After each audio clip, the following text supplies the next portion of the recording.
అభిరుచి కలిగిన మామ్స్ అందరికీ మన సూపర్ మామ్ షోకి స్వాగతం. ఈ రోజు మీ అందరి కోసం ఒక చక్కటి పిల్లలకు ఇష్టమయ్యే స్నాక్ తీసుకొచ్చేసాను. Mac and cheese snack.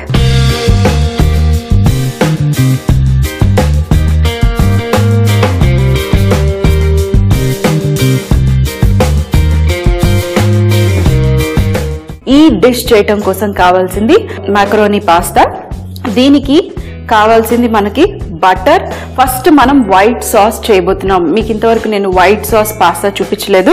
So first మనం వైట్ సాస్ పాస్తా చేయటం కోసం ముందుగా నీళ్లు ఆన్ చేసేసుకుని మన పాస్తాకి ఫస్ట్ బాయిల్ చేయాలి కదా, వాటర్ వేసేస్తాను. వేసేసి ఇది పక్కన పెట్టేస్తాను. ఇది బాయిల్ అయిపోతూ ఉంటుంది. సో ఇందులో 3 స్టెప్ ప్రాసెస్ ఉంటుంది. ఫస్ట్ మనం మాకరోనీని బాయిల్ చేస్తాము, ఆ తర్వాత సాస్ చేస్తాము, అలాగే అంతా రెడీ అయిన తర్వాత ఫ్రీజర్లో పెట్టుకుని మనము ఎగ్తో కానివ్వండి, మైదా పిండితో కానివ్వండి, బ్రెడ్ క్రమ్స్తో కోట్ చేసేసి డీప్ ఫ్రై చేసి ఈ డిష్ని సర్వ్ చేస్తాము. మరి ఇంకొక ప్యాన్ కూడా నేను పెట్టేశాను. ఇది నాన్ స్టిక్ పెట్టుకున్నాను. ఇందులో ఫస్ట్గా నేను బటర్ వేస్తాను. బటర్ వచ్చేసి మీరు 2 లేదా 3 క్యూబ్స్ బటర్ వాడుకోవచ్చు. ఎక్కువగా బటర్ ఉన్నా ఏం పర్వాలేదు. బటర్ వేసిన తర్వాత ఇందులో మనం మైదా పిండి వేసుకుంటాము. ఆ సాస్ అనేది థిక్నెస్ ఎలా వస్తుంది అంటే మైదా పిండి వల్ల మనకి థిక్నెస్ వస్తుంది. 1/2 టీ స్పూన్ మైదా పిండి అంతే. బటర్ కరగక ముందుకే వేసేసేయండి, ఏం పర్వాలేదు. బటర్ కరిగిందనుకోండి నల్లగా అయిపోతుంది. బటర్ ఎక్కువ ఉండాలి, మైదా పిండి తక్కువ ఉండాలి. అప్పుడు మీకు ఇలా లిక్విడీ కన్సిస్టెన్సీలో వస్తుంది. లేదు అని అంటే మనకి ఈ బటర్లోనే ముద్దలాగా అయిపోతుంది. కొంచెం పచ్చివాసన పోయేంత వరకు మనం కుక్ చేసుకోవాలి. అలాగే ఇందులో నేను కొద్దిగా చిల్లీ ఫ్లేక్స్ వేసుకుంటున్నాను, కొంచెం స్పైసీనెస్ కోసం. అలాగే మన హర్బ్స్, మిక్స్డ్ హర్బ్స్ కొద్దిగా. ఇప్పుడు చూడండి కలుపుతూనే ఉండాలి, ఎందుకంటే ఇది ఉండలు కట్టకుండా ఉంటుంది. ఇప్పుడు నేను స్టవ్ మీద నుంచి పక్కకు తీసేసి చల్లారనిద్దాం. చల్లారనివ్వాలి అంటే మరీ చల్లారనివ్వడం కాదు, లైట్గా. ఎందుకు అంటే ఈ వైట్ సాస్ చేయడానికి మనం పాలు ఈ మైదా పిండిలో వేసుకోగానే, అంటే వేడి దాని మీద వేసామనుకోండి ఉండలు కడుతుంది. అందుకనే నేను స్టవ్ మీద నుంచి పక్కన పెట్టేసుకున్నాను. ఇప్పుడు చూడండి మెల్లిగా వేసుకుంటూ మీరు మిక్స్ చేస్తూ ఉండండి, అప్పుడు మనకి ఉండలు కట్టకుండా ఉంటుంది. ఈ పాలను వేసుకున్న తర్వాత ఇప్పుడు మళ్ళీ స్టవ్ మీద పెట్టేద్దాం. ఈ మైదా పిండితోనే ఇది థిక్ పేస్ట్ అవుతుంది. ఇందులో కొద్దిగా నేను క్రీమ్ కూడా వేసుకుంటాను, ఫ్రెష్ క్రీమ్. 1/2 కప్ కన్నా కొంచెం తక్కువగా ఫ్రెష్ క్రీమ్. 2 మిక్స్ చేసేసి మీరు వేసుకున్నా పర్వాలేదు. కలుపుతూనే ఉండండి, ఎందుకంటే ఇది వైట్ సాస్ గట్టి పడిపోతుంది. అలాగే ఉండలు కూడా ఫామ్ అయ్యే అవకాశం ఉంది. ఇక్కడ వాటర్ బాయిల్ అవుతుంది. ఈ వాటర్లో నేను తగినంత సాల్ట్ వేస్తాను పాస్తా బాయిల్ చేయడానికి. అలాగే కొద్దిగా సాల్ట్ మన సాస్లో. సో ఇప్పుడు చూడండి మన సాస్ ఎలా ఉందో, మంచిగా థిక్ అవుతుంది కదా. ఇంకొంచెం పెట్టారనుకోండి ఇంకాస్త థిక్ అవుతుంది. అలాగే ఇప్పుడు ఇక్కడ వాటర్ బాయిల్ అయిపోయి ఇందులో నేను కొద్దిగా పాస్తా వేసేస్తాను. వేసేసి అది మనం బాయిల్ చేద్దాం. సో ఇప్పుడు నేను స్టవ్ ఆఫ్ చేసేస్తాను. మనం వెయిట్ చేయాల్సింది దీనికోసం. సో పాస్తా అయిన తర్వాత ఏం చేయాలో చూపిస్తాను. మరి ఇక్కడ మన పాస్తా బాయిల్ అయ్యే లోపల మనం చీజెస్ తురుముకుందాము. ఇక్కడ సాస్ కూడా రెడీ అయిపోయింది, చల్లార్చుకుంటున్నాను. ఇది వచ్చేసి మొజరెల్లా చీజ్, అంటే మన పిజ్జా చీజ్. ఫస్ట్ ఒక బౌల్లో కానివ్వండి, ఒక ప్లేట్లో కానివ్వండి తురిమేసుకోండి మీరు. ఇదేమో మొజరెల్లా చీజ్. మరి ఇందులో ప్రాసెస్ చీజ్ కూడా వేస్తాము. ఇది ప్రాసెస్ చీజ్ ఏంటంటే మనకి సాగదు, మెల్ట్ అవుతుంది అంతే. మీకు ఎంత ఎక్కువ కావాలంటే అంత వేసేసుకోండి ప్రాసెస్ చీజ్. అలాగే ఇందులో కొద్దిగా చెడర్ చీజ్. చెడర్ చీజ్ అనేది కౌ మిల్క్ లేదా గోట్ మిల్క్తో చేస్తారు. ఇది కూడా మనం ఇందులో తురిమేసుకుందాం. మీరు ఎంత చీజ్ వేస్తే మీకు చీజ్ బాల్స్ అంత చక్కగా ఉంటాయి. సో ఈ చీజ్ కూడా గ్రేట్ చేసేసాను. ఇప్పుడు మనం ఒక్కసారి మన పాస్తాను చూసుకుందాం. ఆల్దాంతే, అంటే ఓవర్గా కుక్ అవ్వకూడదు మన పాస్తా. చెక్ చేద్దాం. అలాగే ఇక్కడ నేను ఆయిల్ కూడా పెట్టేసుకుంటాను. ఇక్కడ మన పాస్తా కూడా బాయిల్ అయిపోయింది. ఇది ఇలా కట్ చేస్తే కట్ అయిపోవాలి, ఓవర్గా కుక్ అవ్వకూడదు.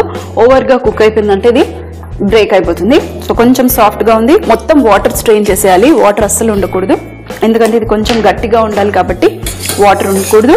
సో మొత్తం వాటర్ తీసేసి మనం ఈ సాస్లో వేసుకుంటున్నాం. ఇది ఇందులో వేసేస్తే ఆటోమేటిక్గా మన సాస్ కరుగుతుంది. చూడండి మొత్తం వాటర్ తీసేసి ఇప్పుడు ఇది ఒక్కసారి ఇందులో వేసేసి మిక్స్ చేసిన తర్వాత ఇప్పుడు చూడండి ఎంత గట్టిగా అయిపోయిందో. మన సాస్ చల్లారిన తర్వాత ఇంకా గట్టిగా అయిపోతుంది. మీకు కనిపించడానికి ఇది ఒక బౌల్లో ట్రాన్స్ఫర్ చేస్తాను.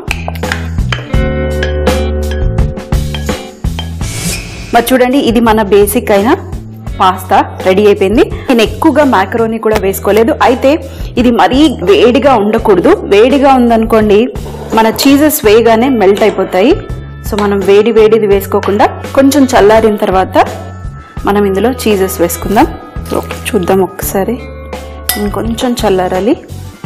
అలాగే నేను ఇక్కడ ఆయిల్ పెట్టుకున్నాను. ఇది ఫ్లేమ్ చిన్నగా చేసేసి ఇప్పుడు ఒక బౌల్లో మనము ఎగ్ బీట్ చేసుకుందాం.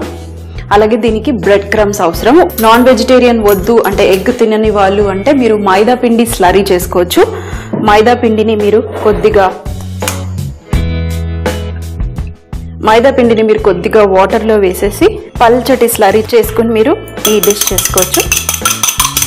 ఎగ్ చక్కగా బీట్ అయిపోయింది. ఇందులో కావాలంటే మీరు చిటికెడు సాల్ట్ కూడా వేసుకోవచ్చు. వేసుకోకపోయినా పర్వాలేదు, కానీ కొంచెం వేస్తున్నాను. వేసేసి మరొకసారి బీట్. ఇది ఇప్పుడు పక్కన. అలాగే ఇది చల్లారిపోయింది. మన చీజ్, అన్ని రకాల చీజెస్ ఈ పాస్తా మీద స్పూన్ కానీ చేయి కానీ తీసేసుకొని మిక్స్ చేసేయండి. మనకు ఒక బాల్ టెక్స్చర్ చేసేలాగా గట్టిగా ఉండాలి. ఇప్పుడు చూడండి, ఇది మనం బాల్ రూపంలో చేసుకుని మీకు పెద్దగా కావాలంటే పెద్దగా, చిన్నగా కావాలంటే చిన్న బాల్స్. ఈ బాల్ చేసిన తర్వాత 3 to 4 hours ఫ్రిడ్జ్ లో పెట్టేసేయండి. అప్పుడు మన చీజ్, ఈ మ్యాకరోనీ అన్ని చక్కగా గట్టి పడిపోతాయి. గట్టి పడిపోయిన తర్వాత డీప్ ఫ్రై చేసుకోవాలి. ఇలా వేడిది మనము కోట్ చేసేసి డీప్ ఫ్రై చేసామనుకోండి చీజ్ కరిగిపోయి బయటికి వచ్చేస్తుంది. అలా ఉండకుండా ఉండాలి అంటే సింపుల్ గా మనం ఫ్రిడ్జ్ లో మంచిగా ఫ్రీజ్ అవ్వాలి. ఇవి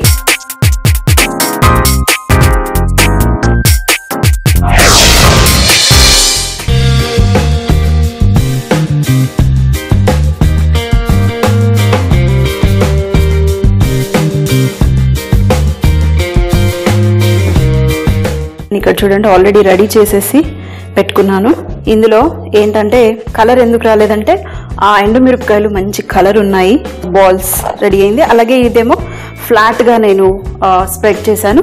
ఈ ఫ్లాట్ దాన్ని మీరు కావాలంటే కట్ చేసేసుకుని అంటే లెన్స్ లాగా కట్ చేసుకుని కూడా చూసారా, ఇది గట్టిగా ఫ్రీజర్ లో పెట్టాను కాబట్టి ఇలా. ఇంకా మనం ఇవి చూసారు కదా, మనం ఫ్రై చేసే ముందు ఒక 10 to 15 minutes ముందు మీరు తీసేసి బయట పెట్టుకుంటే కొంచెం ఇవి థా అవుతాయి, అంటే కాస్త చల్లబడతాయి. చల్లబడిన తర్వాత ఎగ్ కానీ మైదా పిండితో కానీ కోట్ చేసేసుకుని బ్రెడ్ క్రమ్స్ తో కోట్ చేసుకుని ఇంకా మనం డీప్ ఫ్రై చేయటమే. సో ఇక్కడ నేను ఆయిల్ మీడియం ఫ్లేమ్ లో రెడీ. ఇది ఇప్పుడు ఫస్ట్ మంచిగా కోట్ చేయండి ఎగ్ లో, ఆ తర్వాత బ్రెడ్ క్రమ్స్ లో ఇలా కోట్ చేసుకుని డీప్ ఫ్రై చేస్తే చాలా బాగుంటుంది, చీజీగా. సో బ్రెడ్ క్రమ్స్ తో మంచిగా కోట్ చేద్దాం. ఇంకా రౌండ్ షేప్ కావాలి అని అంటే మీరు మంచిగా రౌండ్ షేప్స్ చేసుకోండి. మనం ప్లేట్ లో పెట్టినందువల్ల ఇది ఇలా ఫ్లాట్ అయిపోయింది. మీడియం ఫ్లేమ్ లో మనం ఫ్రై చేద్దాం. సో ఒకటి వేస్తున్నాను, స్లోగా కాలనిస్తాను. మరి అలాగే మిగతావి కూడా ఒక ప్లేట్ లో వేసుకుని లైట్ గా కోట్ చేసేస్తాను. అన్ని మీరు కావాలంటే ఒకటేసారి కోట్ చేసుకుని కూడా ఫ్రై చేసుకోవచ్చు. సో ఇది కూడా కోట్ చేసేద్దాం. ఎలా చిటపటలాడుతుంది. బ్రెడ్ క్రమ్స్ ఫాస్ట్ గా కాలిపోతాయి, అందుకనే స్లో ఫ్లేమ్ లో కాల్చుకుంటున్నాను. లోపల కరగాలి, అలాగే మనకి బయట కూడా లైట్ కలర్, మంచి గోల్డెన్ కలర్ వచ్చేంత వరకు ఫ్రై చేసుకుంటే సరిపోతుంది. ఇప్పుడు చూడండి ఇవి మంచి బంగారు రంగు వచ్చేసాయి. లోపల కూడా మన చీజ్ మెల్ట్ అయిపోయి ఇలా బయటికి వస్తుంది చూడండి. అంతవరకు అంటే స్లోగా మనం కాల్చుకున్నందువల్ల మెల్లగా చీజ్ మెల్ట్ అవుతూ ఐస్ అయింది కదా, ఆ ఐస్ అయింది మెల్ట్ అయ్యి ఈ చీజ్ అనేది ఇలా బయటికి వస్తూ ఉంది. ఇక్కడ చక్కటి ప్లేట్ కూడా రెడీగా ఉంది. ఈ ప్లేట్లో మనం మన చీజ్ బాల్స్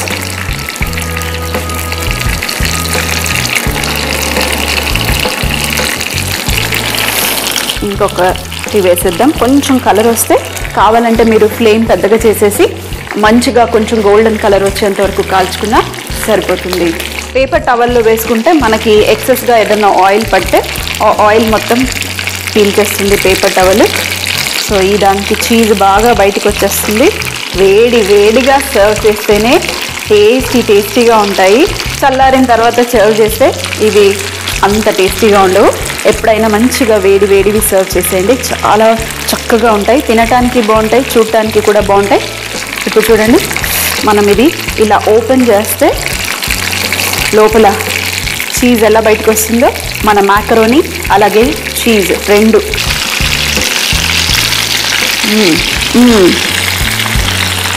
ఆసమ్.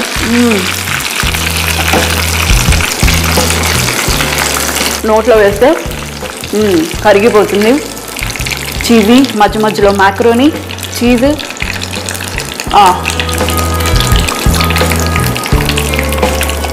బయట క్రిస్పీగా, లోపల మంచి సాల్టీ చీజీ. మరి చూసారు కదా ఈరోజు మన సింపుల్ అయిన స్నాక్. వెంటనే ఈ సింపుల్ స్నాక్ ని ట్రై చేసి మీ ఇంట్లో పిల్లలందరికీ పెట్టేయండి. మీకు కూడా మాకరోని చీజ్ ఇష్టమైతే వెంటనే తినేసేయండి. వన్స్ ఇన్ వైల్ చీజ్ తినొచ్చు, ఏం పర్వాలేదు. చీజ్ చాలా మంచిది హెల్త్ కి. మాకరోని చీజ్ బాల్స్ తయారు చేయ విధానం: ముందుగా స్టవ్ పై పాన్ పెట్టుకుని అందులో తగినంత నీళ్లు వేసుకుని, నీళ్లు మరిగిన తర్వాత ఇందులో పాస్తా వేసి ఆల్దంతేగా ఉడికేంత వరకు ఉడికించుకుని పక్కన పెట్టుకోవాలి. ఇప్పుడు అందులో 2 లేదా 3 క్యూబ్ల బటర్ వేసుకుని, ½ టీ స్పూన్ మైదా పిండి వేసుకుని మైదా పిండి పచ్చివాసన పోయేంత వరకు వేగనివ్వాలి. ఆ తర్వాత ఇందులో చిల్లీ ఫ్లేక్స్ మరియు మిక్స్డ్ హర్బ్స్ వేసుకుని మరొకసారి మిక్స్ చేసి, ఇందులో 1 కప్పు క్రీమ్ మిక్స్ చేసిన పాలు తీసుకుని ఇందులో వేసుకుని స్లోగా ఉండలు కట్టకుండా మిక్స్ చేసి సాస్ దగ్గర పడేంత వరకు ఉడికించుకోవాలి. దగ్గర పడిన తర్వాత స్టవ్ ఆఫ్ చేసి చల్లార్చుకోవాలి. ఇప్పుడు చల్లారిన పాస్తా సాస్ లో మాకరోని అలాగే గ్రేట్ చేసి పెట్టుకున్న చీజ్లు వేసుకుని బాగా మిక్స్ చేసి చూపించిన విధానంగా ఉండలు కట్టుకుని ఒక ప్లేట్ లో అమర్చుకుని ఫ్రీజర్ లో 3 గంటల పాటు పెట్టుకోవాలి. ఇప్పుడు మరొక బౌల్లో ఒక గుడ్డు, కొద్దిగా సాల్ట్ వేసి బాగా బీట్ చేసుకుని మరొక ప్లేట్ లో బ్రెడ్ క్రమ్స్ కూడా తీసి పెట్టుకోవాలి. ఇప్పుడు ఫ్రీజ్ అయిన మాకరోని బాల్స్ ని తీసుకుని ఫస్ట్ గా ఎగ్ లో డిప్ చేసి ఆ తర్వాత బ్రెడ్ క్రమ్స్ తో కోట్ చేసి మీడియం ఫ్లేమ్ లో మంచి రంగు వచ్చేంత వరకు ఫ్రై చేసుకుని సాస్ గానీ మేయోనీస్ గానీ తో సర్వ్ చేస్తే చాలా బాగుంటుంది. మాకరోని చీజ్ బాల్స్ ని మిస్ అయ్యారనుకోండి టీవీలో, వెంటనే సబ్స్క్రైబ్ చేయండి www.youtube.com/etv అభిరుచి. మరిన్ని అప్డేట్స్ కోసం లాగ్ ఆన్ అవ్వండి www.facebook.com/etv అభిరుచి.